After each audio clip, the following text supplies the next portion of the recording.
नारी शक्ती दूत ॲप जो राज्यांनी या ठिकाणी आणि विभागांनी महायुतीच्या सरकारने जी नवीन योजना मुख्यमंत्री माझी लाडकी बहीण ही त्या ठिकाणी सुरू केलेली आहे।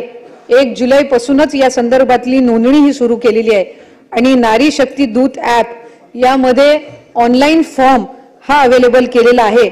यामध्ये GR पहिला इश्यू केल्यानंतर शासन निर्णय निर्गमित केल्यानंतर काही सुधारणा त्यामध्ये करण्यात आलेली आहे आणि ज्या सुधारणा करून तिथे आम्ही ते ॲप अजून अपडेट करत आहोत।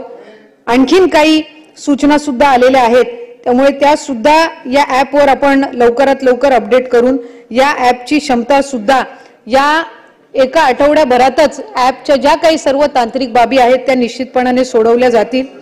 या व्यतिरिक्त जिल्हा बँकेतल्या ज्या अकाउंट असतील किंवा पोस्टच्या ज्या अकाउंट्स असतील हे सुद्धा त्या ठिकाणी ग्राह्य धरल्या जाणार आहेत।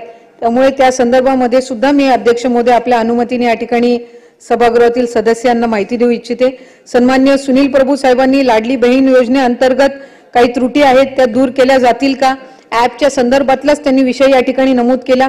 त्याच्यामुळे मी आत्ताच आपल्या उत्तरामध्ये सांगत असताना ज्या ज्या काही ॲप मधल्या सुधारणा आहेत आम्ही पोर्टल सुद्धा त्याचं डेव्हलप करत आहोत। त्याच्यामुळे पुढच्या एका आठवड्याच्या कालावधीमध्येच पोर्टल सुद्धा हे निश्चितपणाने उपलब्ध असणार आहे।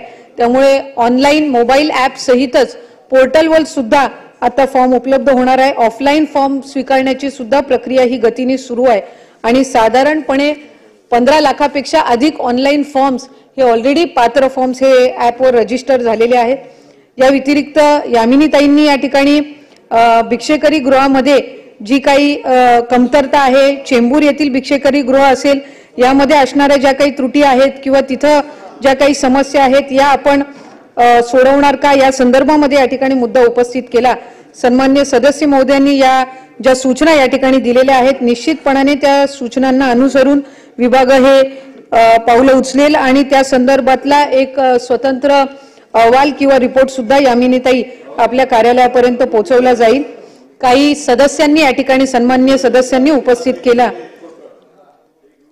की या मुख्यमंत्री माझी लाडकी बहीण या योजनेमुळे इतर कुठल्या महिला व बाल विकासच्या योजनेंवर काही त्याचे नकारात्मक पडसाद उमटतील का किंवा इतर योजना कार्यरत राहतील का।